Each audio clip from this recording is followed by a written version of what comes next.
యేసుక్రీస్తు ఘననామంలో చేరుకోడు వచ్చిన మీ అందరికీ నిండు వందనాలు. ఒకసారి అందరు గంభీరంగా స్తోత్రం చెప్పండి. హల్లెలూయా. ప్రభువు మనల్ని ప్రేమించి మరొక శ్రేష్టమైన పరిశుద్ధ దినాన్ని, పునరుద్ధాన దినాన్ని అనుగ్రహించి ఉన్నారు. ఆయన చేసిన మేళ్లకు మనం ఏమిచ్చినా ఆయన రుణం తీర్చలేం. ఏం చేసినా ఆయన రుణం తీరదు. లెక్కకు మించిన విధంగా మానవ నాలుకతో వర్ణనాతీతం ఆయన ప్రేమించిన విధానం. అంతగా మనల్ని ప్రేమించాడు. ప్రాణత్యాగం చేసి అమూల్య రక్తాన్ని మన కోసం దారపోసి విలువ పెట్టి మనల్ని కొన్నాడు. ప్రాణమిచ్చే అంతగా ప్రేమించాడు. ఆయన గాయపడి మన గాయాలు కట్టాడు. ఆయన పవిత్ర రక్తాన్ని కార్చి మన యొక్క అపవిత్రతనంతా కొట్టివేశాడు. మనల్ని నీతిమంతులుగా చేశాడు. నిత్యరాజ్యానికి వారసులుగా చేశాడు. కనుక మనం ఏమిచ్చినా ఆయన రుణాన్ని తీర్చలేదు. ఏం చేసినా రుణం తీరదు అని అందుకే చెప్పాల్సి వస్తుంది. ఈ కీర్తన భాగంలో మరొక వచనాన్ని ఈరోజు మనం ధ్యానం చేస్తున్నాం. మీకు మరొకసారి జ్ఞాపకం చేస్తున్నాను. కీర్తనలో అనేకమైన ఆశీర్వాదకరమైన విషయాలను మనం నేర్చుకుంటూ వస్తున్నాం. ప్రభువే నేర్పిస్తూ ఉన్నాడు. ప్రతి వచనాన్ని ఏ పదాన్ని కూడా విడిచిపెట్టకుండా ధ్యానం చేయడం వలన మరి కొంత సమయం పడుతుంది. కనుక ప్రతి ఒక్కరూ వాక్యం మీద ధ్యానం ఉంచాలని మీ అందరికీ నేను ఆహ్వానం తెలియచేస్తున్నాను. ఈరోజు 5వ కీర్తనలో మన ధ్యానాంశం 5వ వచనం. 5వ కీర్తన 5వ వచనం. డాంబికులు నీ సన్నిధిని నిలవలేరు, పాపము చేయి వారందరూ నీకు అసహ్యులు. ప్రభు తన మాటలు మన కొరకు ఆశీర్వదించునుగాక. మొదటి మాట ధ్యానం చేద్దాం. 5వ వచనంలో మొదటి వరుస. 5వ వచనంలో మొదటి వరుస. డాంబికులు నీ సన్నిధిని నిలవలేరు. డాంబికులు ఎవరు అంటే గడిచిన దినాల్లో జ్ఞాపకం చేశాను. మీకు ఎంతమంది జ్ఞాపకం ఉందో నాకు తెలియదు.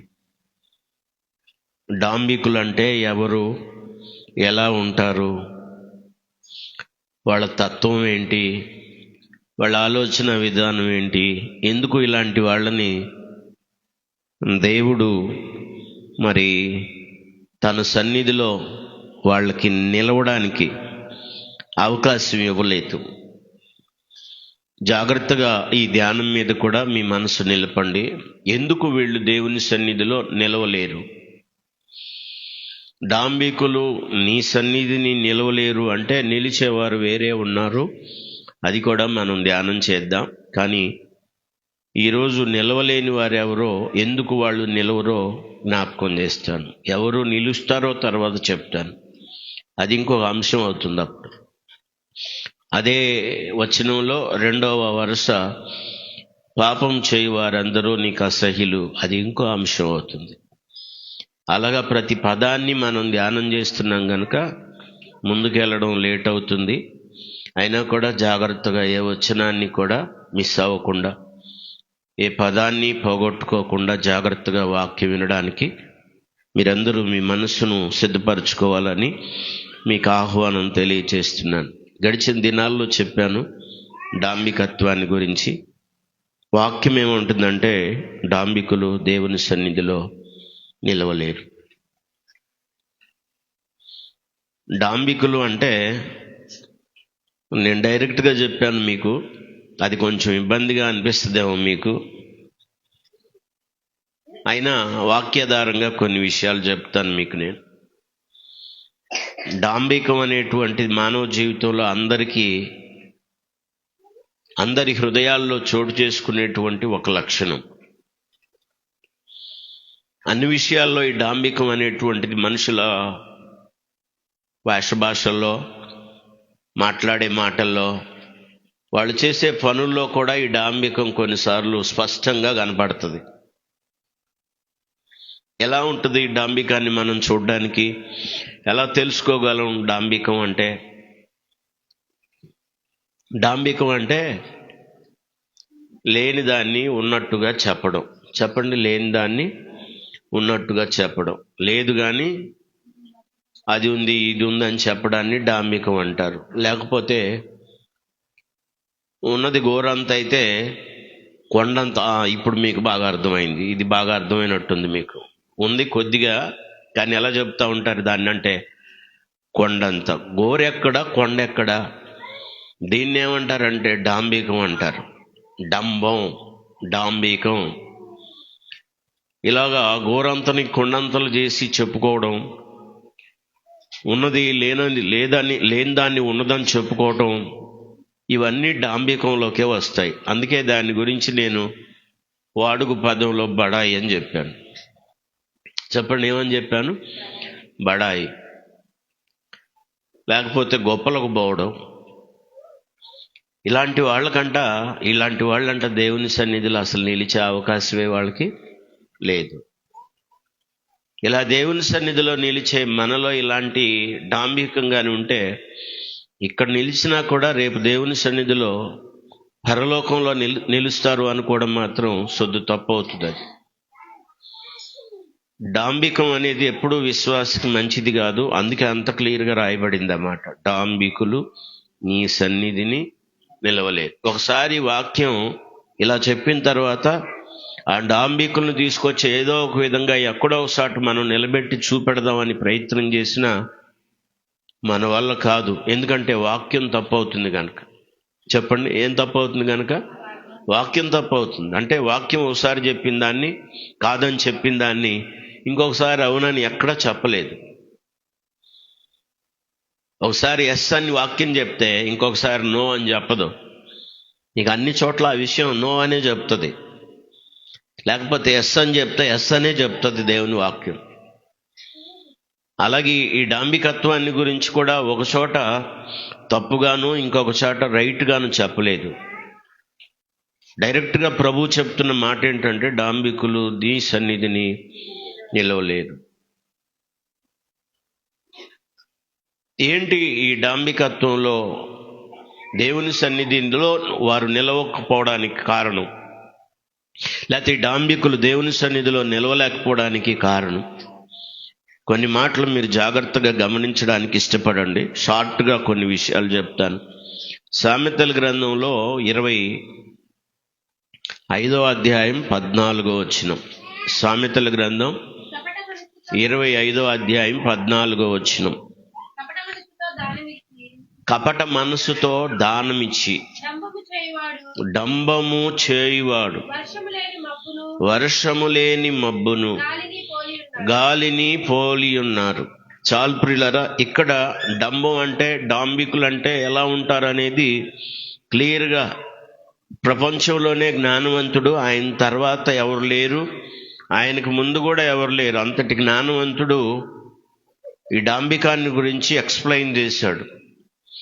డాంబికులు ఎలా ఉంటారు అంటే, డంబంగా జీవించే వాళ్ళు ఎలా ఉంటారు అంటే, ఈ వచనం ద్వారా ఆయన ఏం చెప్పాలనుకున్నాడంటే వర్షం లేని మబ్బు లాంటి వాళ్ళు అన్నాడు. అనండి, ఏ మబ్బు? మబ్బు చాలా భయంకరంగా ఉంది. నల్ల నీలం కమ్ముకున్నట్టుగా మబ్బు ఉంది పైన. కానీ దాంట్లో ఏం లేదు అంటే వర్షం లేదు అంటున్నాడు. అంటే నీళ్లు లేవు అని. రాత్రి జ్ఞాపకం చేశాను, గుర్తుందా? ఎంత పెద్ద మబ్బు అయినా గాలి రాగానే దాంట్లో కానీ వర్షం నీళ్లు లేకపోతే ఆ మేఘం ఏమైపోద్దంటే, ఆ మబ్బు ఏమైపోద్దంటే ఈజీగా తొలగిపోద్ది. డాంబికులు కూడా ఎలాంటి వాళ్ళు అంటే వర్షం లేని మబ్బు లాంటి వాళ్ళు. చెప్పండి, వర్షం లేని మబ్బు లాంటి వాళ్ళు.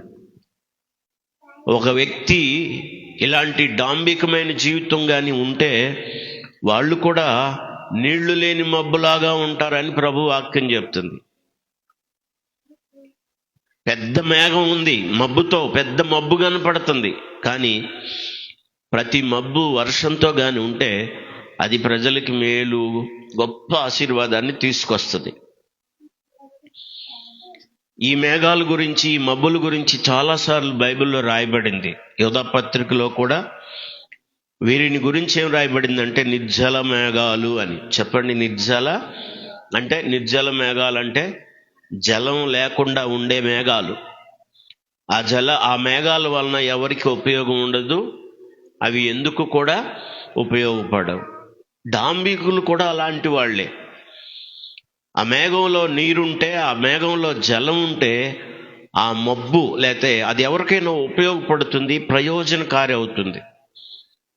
కానీ డంబం చేసేవాడు, డాంబికులు ఎలా ఉంటారంటే వర్షం లేని మేఘంలాగా ఉంటారు. చెప్పండి, వర్షం లేని, దాని అర్థం ముందు చెప్పాడు, కపటంగా దానం ఇచ్చి అనండి. కపటంగా దానం ఇచ్చి అంటే దానం ఇచ్చేటప్పుడే లోపల వేరే ఉద్దేశం ఉంది. కపటంగా, మంచి మనసు లేదు. కపటంగా దానం ఇచ్చేవాడు, దానం చేసేవాడు అంటే వాడికి వేరే ఉద్దేశాన్ని ఉంచుకొని దానం చేస్తాడు. అందుకే వాడిని గురించి ఏం చెప్తున్నాడంటే వాడు డాంబికత్వం చేసేవాడు, వాడు వర్షం లేని మబ్బు లాంటి వాడు. ఆ మబ్బు వలన ఎవరికి ఉపయోగం ఉండదు, ఏ పొలానికి ఉపయోగం ఉండదు, ఎవరికి ప్రయోజనం కాదు. కనుక ఇలాంటి డాంబికత్వంతో కూడినటువంటి వ్యక్తులు కూడా దేవుని సన్నిధిలో కానీ ఎవరికి కానీ ప్రయోజకులు కారు. అలాంటి వాళ్ళకి దేవుని సన్నిధిలో నిలిచే అవకాశం కూడా ఉండదు. అక్కడ రాయబడిన మాట గమనించారా?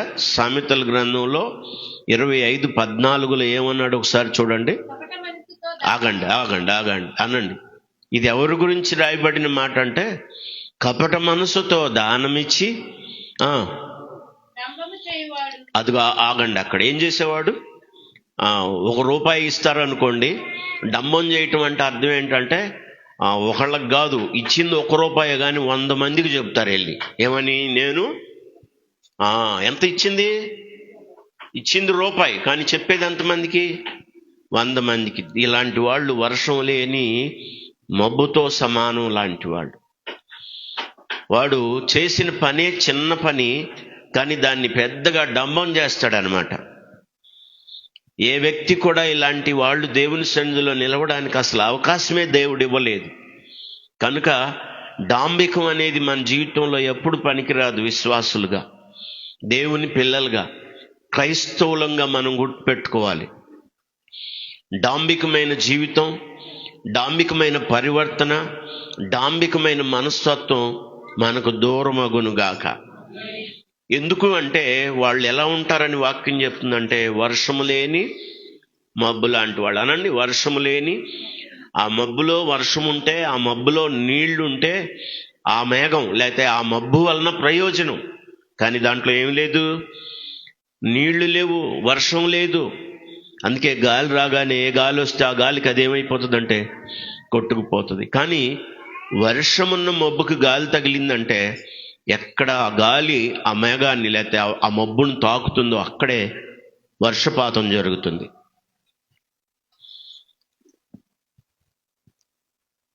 ఆ వర్షం ద్వారా వచ్చినటువంటి నీళ్లు పొలంలో పంటలకు, మనుషుల యొక్క జీవన విధానానికి చాలా ఆశీర్వాదకరంగా ఉంటాయి. వర్షం లేని మబ్బుల్లాగా ఉండి డాంబికత్వాన్ని మనం ప్రదర్శించేవారమైతే మనుషుల ఎదుట మన పేరు గొప్పగా మోగుతుందేమో, కానీ మనం దేవుని సన్నిధిలో నిలిచే అవకాశం మాత్రం ఉండదు. ఈ పోకడలు దేవుడు మనకి దూరంగా ఉంచునుగాక.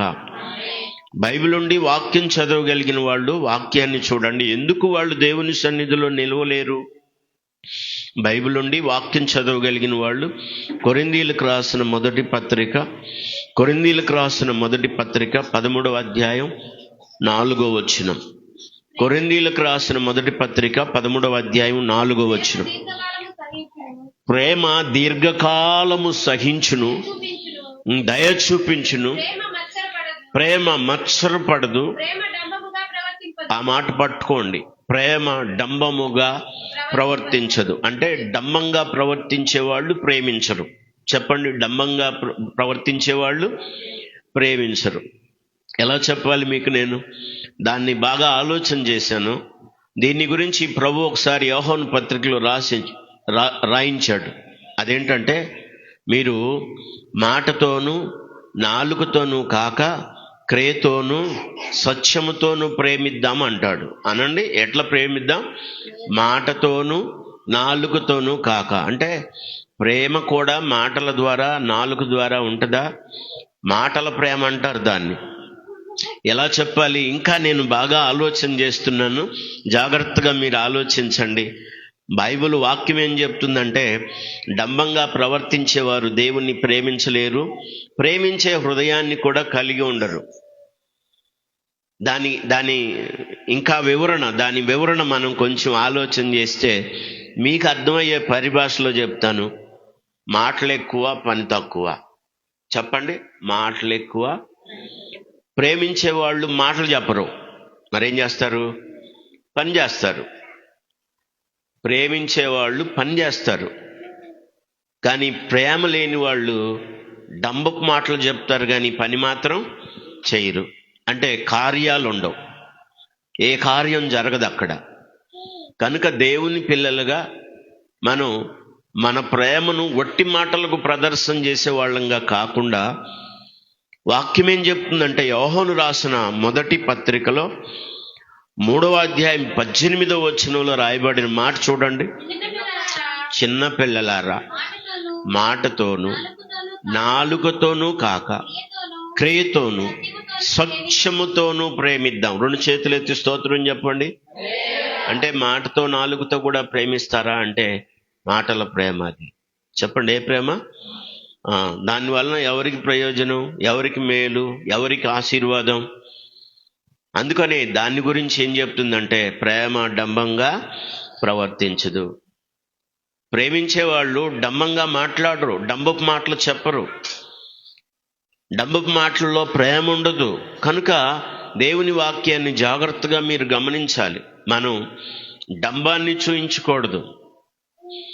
డంబాన్ని చూయించే మనస్తత్వం మనలో ఉంటే మనం క్రియారూపకంగా ప్రేమించలేం. అక్కడ అన్నాడు, మాటతోనూ నాలుగుతోనూ కాక క్రియతోనూ. అంటే క్రియ అంటే ఏంటి? పని. ప్రేమలో పని ఉండాలి, ప్రేమలో త్యాగం ఉండాలి. యేసుక్రీస్తు వారు మనల్ని ప్రేమించినప్పుడు ఊరికే నేను మిమ్మల్ని ప్రేమిస్తున్నానని మాటలు చెప్పలేదు. ఆయన ప్రేమించినప్పుడు మన కోసం తన ప్రాణాన్ని ధారపోసాడు. ఆయన త్యాగమైపోయాడు మన నిమిత్తం. కలువరి శిలువలో ఆయన గాయపరచబడి అవమానపరచబడ్డాడు, నింగికి నేలకు మధ్య వేలాడాడు, ప్రాణమిచ్చి అంతగా ప్రేమించాడు. ఆయన ఎక్కడ మాటలు చెప్పలేదు. ఆయన ప్రేమను గురించి చెప్తే ఆ చెప్పిన దాన్ని తన జీవితంలో నెరవేర్చి ఆయన చూయించాడు. అందుకే ఆయన ప్రేమ స్వరూపి అయ్యాడు. ఆయన ప్రేమై ఉన్నాడని వాక్యం చెప్తుంది మనకి.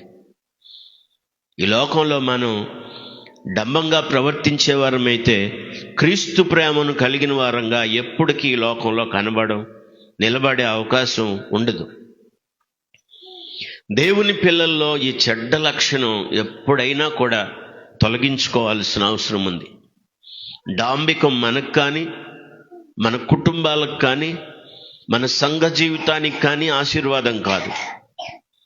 డాంబికమైన ఆలోచన ఎప్పుడు మనలో పని చేయకూడదు. లేనిది ఉన్నంత మాత్రాన, లేకపోతే ఉందని చెప్పినంత మాత్రాన మనమేం గొప్పోళ్ళు అయిపోము, లేకపోతే లేనిది వచ్చి ఊడిపడే అవకాశం కూడా ఉండదు. అసలు ఏ సంబంధం లేకుండా మా నాన్న కలెక్టర్ అంటే ఎవరంట? మా నాన్నేమో కలెక్టరు, మా సడ్డుగుడేమో ఎమ్మెల్యే, మా వెనకాల వాళ్ళేమో చీఫ్ మినిస్టరు, పిఎం మా బాబాయ్ అవుతాడు. ఇట్లా కొంతమందికి ఏమి ఎక్కువ అంటే అసలు తెలియకపోయినా సరే డాంబికాలు ఎక్కువ. గుంటూరులో అందరు తెలిసిన వాళ్ళే అంటే నేనేం చెప్పాలి? ఇక సరిగా ఇంజనం పాళ్ళు మనం ఎవరో మనం అసలు ఏందో సరిగా తెలీదు, సరిగా మనల్ని అర్థం చేసుకున్న వాళ్ళు లేరు. మనం కూడా ఎవరిని అర్థం చేసుకున్న పరిస్థితి లేదు. కానీ మనం ఎక్కడి దాకా వెళ్ళిపోయాం?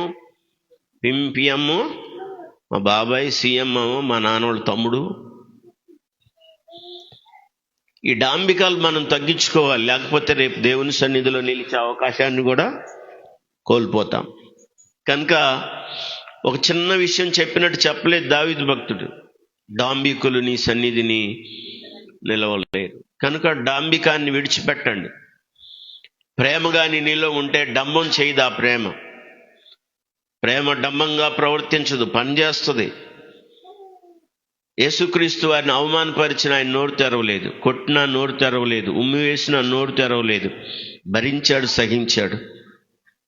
పిలాతు అడిగాడు, వీరు ఎన్ని నిందలు మోపుతున్నారు కదా, ఒక మాట అయినా చెప్పవా అంటే ఆయన అన్నాడు, నన్ను నేనే అప్పగించుకోకపోతే నాకు తీర్పు తీర్చే అధికారం మీకు అసలు ఉండదు అన్నాడు. తండ్రి మీకు అప్పగించాడు గనుక నేను అప్పగించబడ్డాను, లేకపోతే ఆ అవకాశం మీకు అసలు లేదన్నాడు. ఆయన డాంబికం చేయలేదే. ఆయనలో లేని డంబం మనకెందుకు? ఆయన మాటల్లోని లేని డంబం మనకెందుకు? ఆయన చూయించిన ప్రేమలో ఆయన డంబాన్ని వ్యక్తం చేయలేదు ఎక్కడా కూడా. మనం డాంబికులంగా కనబడకుందుముగాక, డాంబికులంగా ప్రవర్తించుకుందుముగాక. ఎందుకంటే వాక్యం చెప్తుంది వాళ్ళు దేవుని సన్నిధిలో నిలవలేరని. వాక్యం చెప్తుంది డంబం చేసేవాడు వర్షం లేని మబ్బులా ఉంది. ఎంత మబ్బు ఉన్నా దాంట్లో ఏమి లేదు, వర్షం లేదు, అంటే నీళ్లు లేవు. దాని గురించి యోధా పత్రికలో రాయబడిన మాట ఒకసారి మీరు జ్ఞాపకం చేయడానికి మీకు నేను ఇష్టపడుతున్నాను. నిశ్చయముగా చదువుతారా? మీరు నిర్భయముగా మీతో సుభోజనము చేయుచు తమ్మును తాము నిర్భయముగా పోషించుకొనుచు మీ ప్రేమ విందులలో దొంగ మెట్టలుగా ఉన్నారు. ఇదిగో చూడండి, వీరు గాలి చేత ఇటు అటు కొట్టుకొని పోవు నిర్జల మేఘములుగా. ఆగండి అక్కడ, చెప్పండి ఏ మేఘాలు? నిర్జల అంటే జలము లేకుండా, జలము లేని మేఘాలు, మబ్బు లేని మేఘాలు, నీరు లేని మబ్బు. ఆ మబ్బులో నీరుంటే ఆ మేఘం ప్రయోజనం, ఆ మబ్బు వలన ప్రయోజనం. కానీ డాంబికం చేసేవాడు ఎలాంటి వాడు అంటే వర్షం లేని మబ్బులు, నీళ్లు లేని మబ్బు లాంటి వాడు. వాక్యం చెప్తుంది ఈ మేఘం, ఈ గాలి వస్తే ఈ గాలికి, ఆ గాలి వస్తే అక్కడ రాయబడింది గాలికి ఇటు అటు కొట్టుకొని పోయే మేఘాలు అంటున్నాడు. వాళ్ళ మనస్తత్వం అలా ఉంటుంది. ఏ గాలి కొడితే ఆ గాలికి కొట్టుకుపోతుంది. మీరు ఎప్పుడన్నా విన్నారా?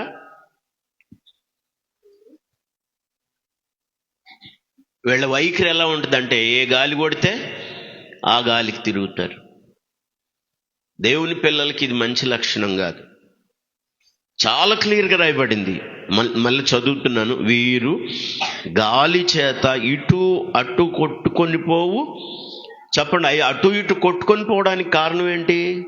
వాటిలో ఏం లేదు, బరువు కలిగించేటువంటి నిలబడే జలం దాంట్లో లేదు గనుక, పొడి మేఘాలు గనుక, పడిమబ్బు గనుక ఈ గాలి కొడితే ఇటు పోతాయి, ఆ గాలి కొడితే అటుపోతాయి.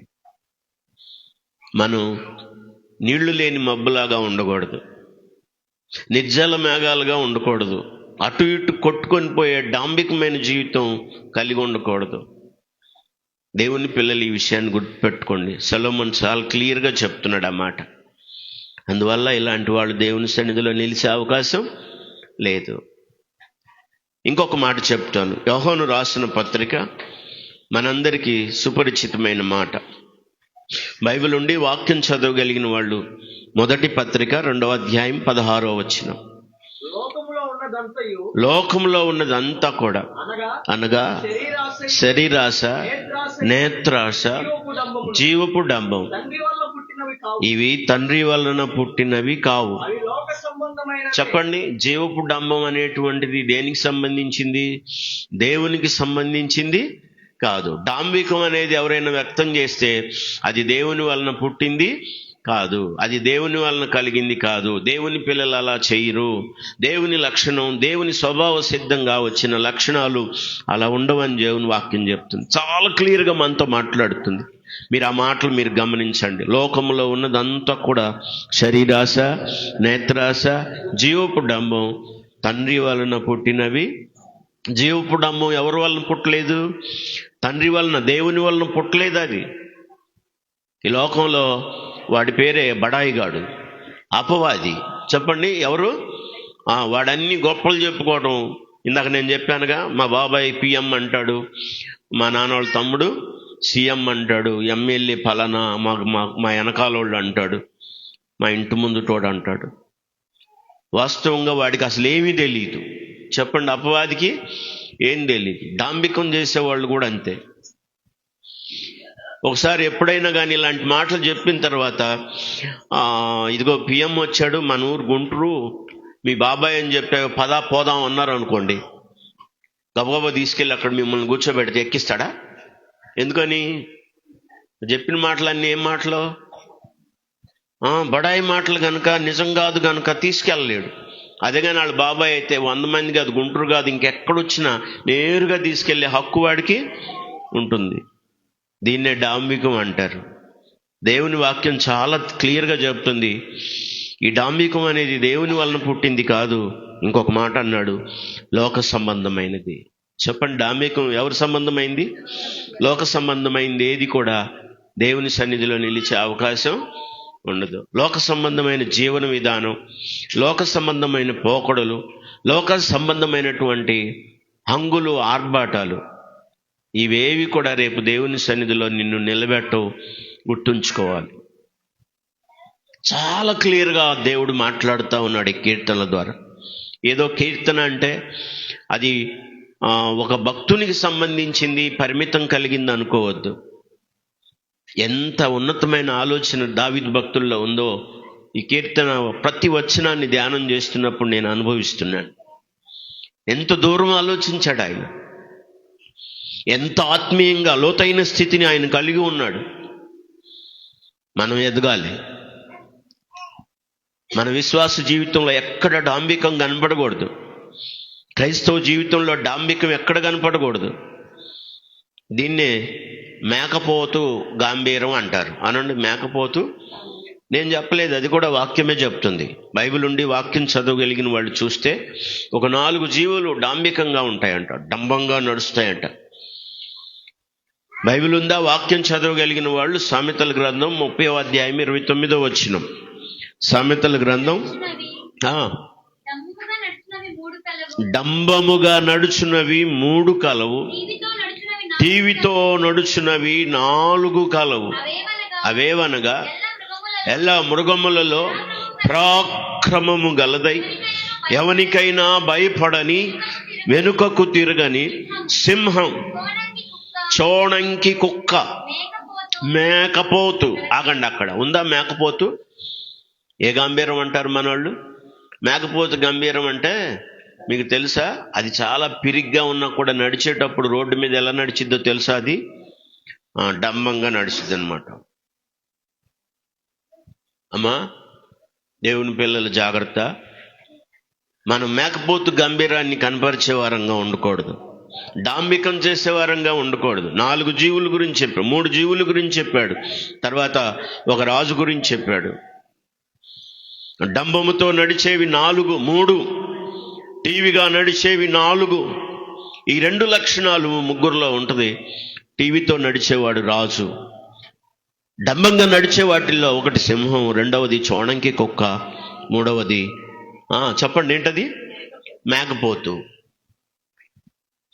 ఈ 3లో మేకపోతు ఒక్కటి తెలుసు అనుకుంటాను మీకు. చోణంకి కుక్క మీకు తెలుసా? తెలీదు.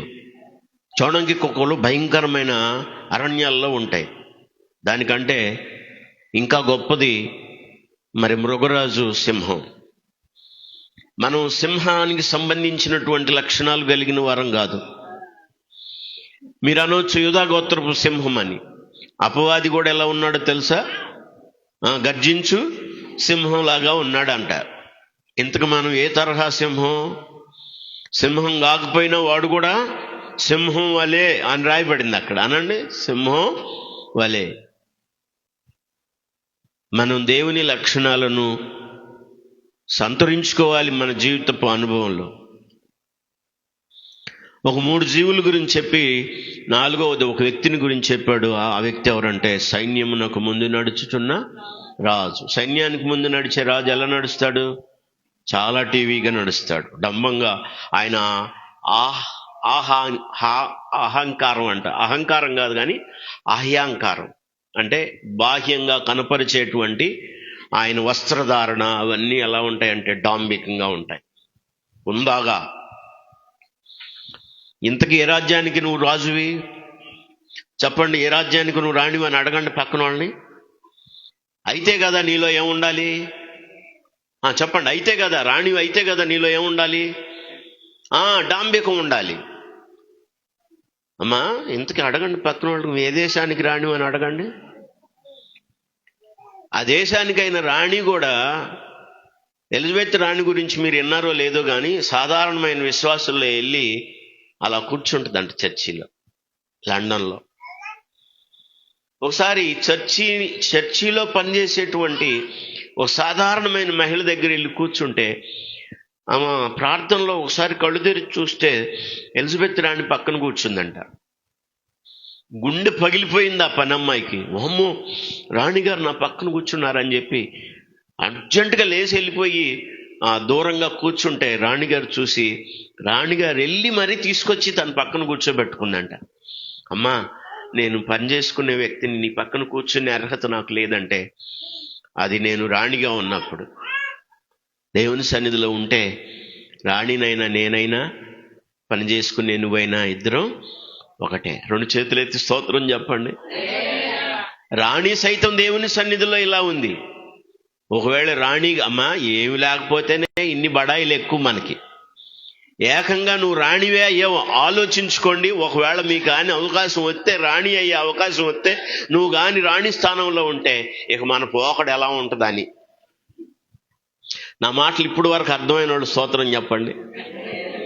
ఏంది, మనం ఏ స్థితి లేకపోతేనే ఇంత డాంబికాన్ని కలిగి ఉంటున్నామే.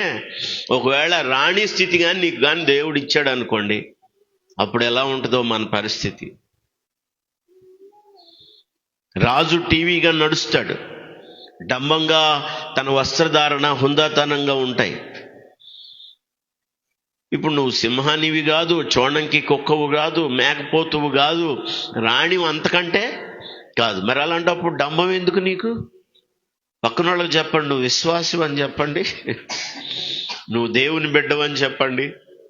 నువ్వు చోణంకి కుక్క కాదు, నువ్వు సింహం కాదు, అలాగే నువ్వు మేకపోతు అంతకంటే కాదు. మేకపోతు అహంకారం గలదుగా చూపెట్టింది బైబిల్. దానియేలు గ్రంథంలో మేకపోతు గురించి రాయబడింది, అలెగ్జాండర్ గురించి. మేకపోతు గంభీరాన్ని కనబరుస్తుంది, అహంభావాన్ని కనబరుస్తుంది. మేకపోతు ఎక్కడ చూసినా దాన్నే చూపిస్తుంది. కనుక మన జీవితంలో అహంభావం అనేటువంటి డాంబికం మంచిది కాదు. అది మనకు దూరమగును గాక. అది మనలో ఉంటే మనం రేపు దేవుని సన్నిధిలో నిలిచే ఆ పరిస్థితి ఉండదు. ఇక్కడైతే నిలవచ్చాము, కానీ రేపు దేవుని సన్నిధిలో పరలోక రాజ్యంలో నిలబడలేం. కనుక డాంబికాన్ని మనం విడిచిపెట్టాలి. ఎందుకంటే ఇవి లోక సంబంధమైనదే కానీ తండ్రి వలన పుట్టింది కాదు. రాజుగారు డంబంగా ప్రవర్తించాడంటే సరిపోద్ది. ఒకవేళ నువ్వు కూడా రాణివైతే డంబంగా ప్రవర్తిస్తే సరిపోద్ది. కానీ మనకే స్థితి లేకపోయినా మనకెందుకు డాంబికం ఎందుకు మనకి? అది లోక సంబంధమైంది, అది దేవునిలో పుట్టింది కాదు. కనుక ఇలాంటి వాటికి దేవుని సన్నిధిలో నిలిచే అవకాశం లేదు. ఈ మాటలు మీరు జాగ్రత్తగా గుర్తుపెట్టుకోవాలి. బైబిల్ ఉండి వాక్యం చదవగలిగిన వాళ్ళు వాక్యం చూడండి. పరిశుద్ధ గ్రంథంలో నుంచి చాలా జాగ్రత్తగా గమనించాలి. యాకోబు రాసిన పత్రిక 4వ అధ్యాయం 16వ వచనం. యాకోబు రాసిన పత్రిక 4వ అధ్యాయం 16వ వచనం. ఇప్పుడైతే మీరు మీ డంబముల యందు అతిశయపడుచున్నారు, ఇట్టి అతిశయము చెడ్డది అనండి. ఇట్టి అతిశయం ఏంటి? అక్కడ వాక్యం రాయబడింది కదా. యాకోబు రాస్తూ ఈ మాట చెప్తున్నాడు, దేవుని సంఘంలో ఉండేటువంటి కొంతమంది పిల్లలంట డంబంతో ఉండి ఎలా ఏం చేస్తున్నారంటే అతిశయపడుతున్నారు. మీరు డంబముల యందు అతిశయపడుతున్నారు. నా వైపు చూడండి. కొంతమంది వారానికి ఒకసారి ఇంట్లోకి ఎవరినన్నా తీసుకొచ్చి బీరువా తీసి ఇన్ని చీరలు ఉన్నాయి అని చెప్పకుండా చూపెడతా ఉంటారు. ఇదేమో ఇప్పుడు కొన్నాను, ఇదేమో ఇప్పుడు కొన్నాను, ఇదేమో అప్పుడు కొన్నాను. ఎవరు అడిగారు? మన సంఘంలో అలాంటి వాళ్ళు లేనందుకు స్తోత్రం చెప్పండి. అదేం చెప్పట్లేదు. నీ బట్టలు నువ్వు ఉంచుకోవడం తప్పు కాదు, కానీ ఎవరికి చూపెట్టుకో. నీ వస్తువులు కొంతమంది కడిగి తోమి వరుసలుగా ఇటువరకు పెట్టేవాళ్ళు. కారణం ఏంటంటే అది కూడా వాకిటెదురే పెట్టేవాళ్ళు. ఎందుకంటే ఇంట్లోకి రాగానే ఇత్తడి బిందులన్నీ వరుసగా సైజుల వారికి పెట్టేవాళ్ళు అనమాట. కావాలంటే ఇప్పుడు కూడా విజయనగరం జిల్లా వెళ్తే కొన్ని ఇళ్ళు ఉన్నాయి. ఆ ఇళ్లలో ఇలాంటి కరెక్ట్గా వాకిట్లోకి వెళ్ళగానే అందరు కనబడేటట్టు పెడతారు. వస్తువులు కొంతమంది, వస్త్రాలు కొంతమంది. వీటి దగ్గర మనం ఎప్పుడు కూడా డాంబికాన్ని ప్రదర్శించకూడదు. ఆ డంబాల్లో అతిశయపడకూడదు. ఇక్కడ రాయబడిన మాట యాకోబు రాసిన పత్రికలో 4వ అధ్యాయం 16వ వచనంలో, మీరు డంబముల యందు అతిశయపడుతున్నారు. డంబాలంటే ఏం చెప్పాను నేను? అయ్యో లేని దాన్ని ఉందని చెప్పుకోవడం, ఉంది గోరంతా కానీ కొండంతగా చెప్పుకోవడం. వాక్యం చాలా క్లియర్గా మనతో మాట్లాడుతూ ఉంది. డంబాల యందు మనం అతిశయపడే వాళ్ళంగా ఉండకూడదు, డంబాల్లో అతిశయించే వారంగా ఉండకూడదు. వాక్యం చెప్తుంది ఇది మీకు మంచిది కాదు అనండి. ఇది మీకు మంచిది కాదు, ఇది మంచిది కాదు. చాలా క్లియర్గా రాయబడింది వాక్యం. ఇది మంచిది కాదు. డంబాల యందు అతిశయపడటం మంచిది కాదు. ఈ 4 విషయాలు మీరు గుర్తుపెట్టుకోండి. ఈ 5 విషయాలు గుర్తుపెట్టుకోండి. కనుక ఇలాంటి వాళ్ళు దేవుని సన్నిధిలో నిలిచే అవకాశం దేవుడు వాళ్ళకి ఇవ్వలేదు. ఒకవేళ మనం కూడా అదే రీతిగా నడుచుకుంటే, మనం కూడా అలాగే అతిశయపడుతుంటే, వర్షం లేని మబ్బుల్లాగా ఉంటే, ఒకవేళ మేకపోతు గాంభీర్యాన్ని మనం కనపరిచే వాళ్ళంగా ఉంటే, వాక్యం చెప్తుంది లోకంలో జీవపు డంబాన్ని కానీ మనం అనుసరిస్తున్నట్టయితే వాక్యం అంటుంది ఇది మీకు మంచిది కాదు. డంబాల్లో అతిశయపడటం మంచిది కాదు. ఒకవేళ దేవుని ప్రేమ మనలో ఉంటేనంట వాక్యం చెప్తుంది ప్రేమ డంబముగా ప్రవర్తించదు, ఎక్కడ గొప్ప చెప్పుకోదు. మనం అతిశయపడే వారంగా ఉంటే మన అతిశయం వాక్యం చెప్తున్న ప్రకారం అదేమాత్రం నీకు మంచిది కాదని దేవుని వాక్యం చెప్తా ఉంది.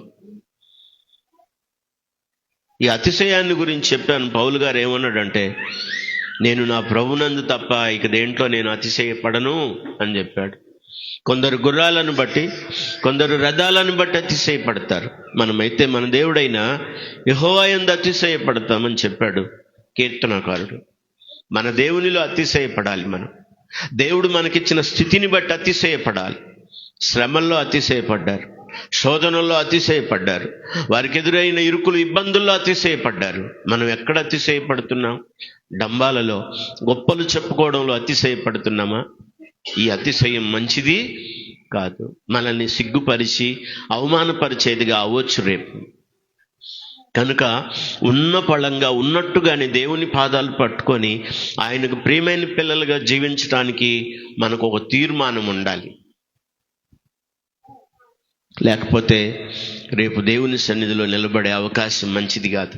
అసలు ఎందుకు? నేను మీకు అర్థమయ్యేటట్టు చెప్తాను. అతిశయపడే వాళ్ళని అసలు, లేకపోతే డంబాలు పడే వాళ్ళని అసలు మనుషులు ఒప్పుకుంటారా? ఒకవేళ వాళ్ళ ఎదుట అవును అవును అని ఎట్లా చెప్పాలి? బుర్రకథలో తానంట అని అన్నిటికీ వాడు ఊంగొడతాడు. కానీ అవతలకి వెళ్ళి నాకు ఏమంటారు తెలుసా? ఏందో అన్ని ఓదరగొట్టి చెబుతూ ఉంటుంది, చెప్పేవాడికి వినేవాడు లోకు అని నేను దొరికానని అనరు. మీరు ఎప్పుడు అనలేదా? అన్నారు. మీరు మంచివాళ్ళు, అందుకే నాకు ఇష్టం మీరంటే. యథార్థం ఒప్పుకుంటారు. దేవుడు మిమ్మల్ని దీవించును గాక. డంబాలు మనకు మంచిది కాదు. వాళ్ళు తెలుసు, వీళ్ళు తెలుసు, అది తెలుసు, ఇది తెలుసు. ఏం తెలుసు నీకు? ఇంజిన్ రామానగరి 3 మూల దాటి వెళ్ళటం తెలియదు. గుంటూరు వెళ్ళాలంటే భయం నీకు. గుంటూరు వెళ్తే ఎటు వెళ్తావో తెలియదు, ఎటు వస్తావో తెలియదు. నేను ఒక మనిషి కాపలా దిగిన కాడ నుంచి మళ్ళీ ఇంటికి వచ్చింది దాకా. అయినా నీకెందుకు అంత అతిశయం, అంత డంబం ఎందుకు?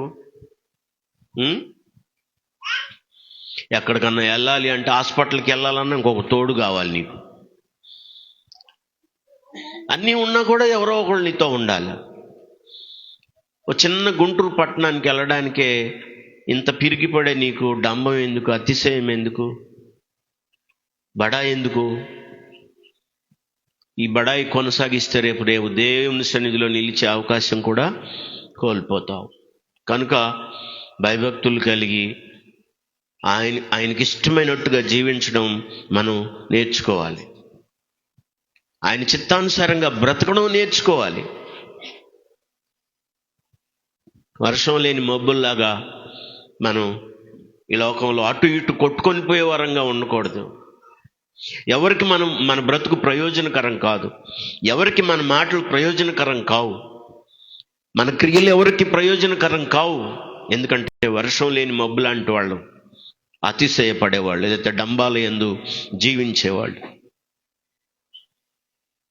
ఒక తీర్మానానికి మనం రావాలి. ప్రభు అన్నీ చేసి తను తగ్గించుకున్నాడు. పరలోకంలో నుంచి దిగొచ్చి ఆయన గొప్పలు చెప్పుకోలేదు. తండ్రి కుమారుడై ఉండి గొప్పలు చెప్పుకోలేదు. మహిమను విడిచిపెట్టి ఆయన గొప్పలు చెప్పుకోలేదు. వాక్యం రాయబడింది, ఆయన రాజు అయ్యుండి కూడా, ఇందాక నేను చెప్పాను, రాజు అతిశయపడటానికి అవకాశం ఉంది. ఆయన రాజు అయ్యుండి కూడా ఆయన గురించి రాయబడిన మాట తెలుసా? ఇదిగో నీ రాజు సాత్వికుడై భారవాహకం మీద వస్తున్నాడు. రాజు డంబంగా ఉండొచ్చు, కానీ రాజు అయిన ఆయన కూడా ఎలాగొచ్చాడు మన దగ్గరికి? గాడిద పిల్ల మీద వచ్చాడు. ఎందుకంటే అక్కడ రాయబడింది ఆయనే సాత్వికుడు అయ్యాడని. దేవాతి దేవుడు సాత్వికుడై మన మధ్యకు వచ్చి మన కోసం వచ్చి తన ప్రాణాన్ని దారిపోస్తే మనకెందుకు డంబం, మనకెందుకు డాంబికత్వం? ఆయనే మనకు మాదిరి. ఆయన్ని గురిగా పెట్టుకోవాలి. ఇదిగో నీ రాజు సాత్వికుడై. చెప్పండి, ఎలా? సాత్వికుడై. ఆయన ఎంత సాత్వికంతో వచ్చాడు మన మధ్యకి. గాడిద పిల్ల మీద వచ్చాడు ఆయన.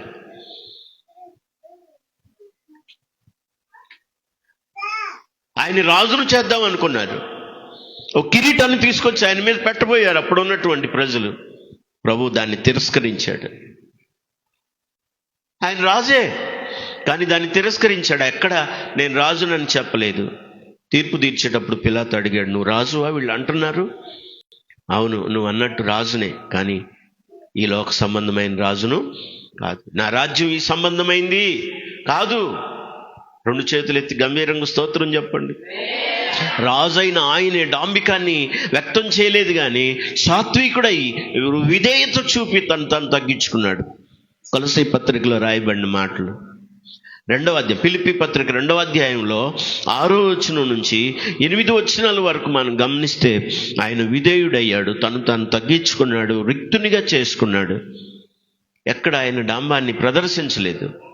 చదవండి ఒకసారి ఈ మాటలు చూడండి. ఆయన దేవుని స్వరూపము కలిగిన వాడై ఉండి దేవునితో సమానముగా ఉండుట విడిచిపెట్టకూడని భాగ్యమని ఎంచుకోలేదు, కానీ మనుషుని పోలికగా పుట్టి దాసుని స్వరూపము ధరించుకొని తానే రిక్తునిగా చేసుకొని, అన్ని ఉన్నవాడై ఉండి కూడా ఏం చేసుకున్నాడు? తాను ఆయనకు అన్నీ ఉన్నాయి. ఆయన ధనవంతుడై ఉండి తన దారిద్ర్యం వల్ల మన ధనవంతులుగా చేయడం కోసం ఆయన రిక్తుడైపోయాడు.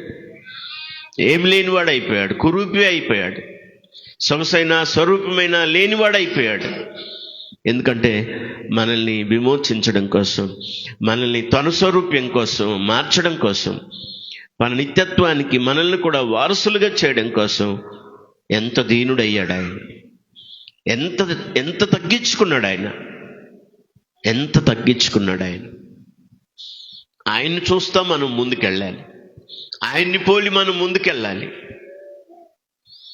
ఆయనే మనం గురిగా పెట్టుకోవాలి. ఆయననే మనల్ని మాదిరిగా పెట్టుకోవాలి. ప్రభు ఆ గొప్ప భాగ్యాన్ని మనందరికి దయచేయను గాక.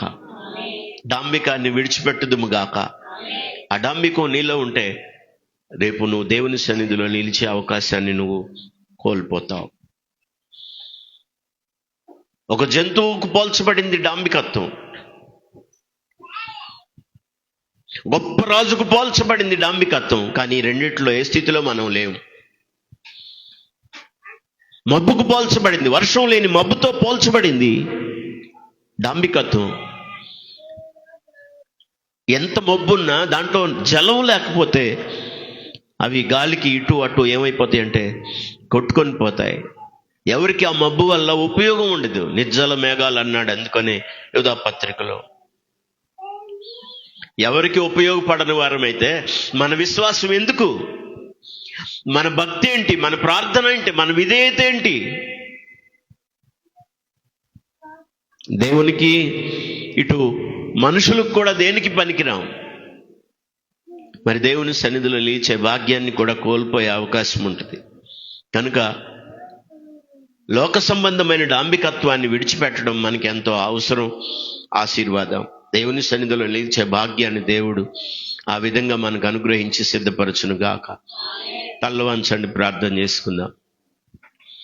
ప్రార్థన. తల్ల వంచండి, ప్రార్థన చేసుకుందాం. కృపాసత్య సంపూర్ణుడు అయిన మా ప్రియ పరమ తండ్రి, మీ ఘనమైన నామానికి వందనాలు, స్తోత్రాలు చెల్లిస్తున్నాం.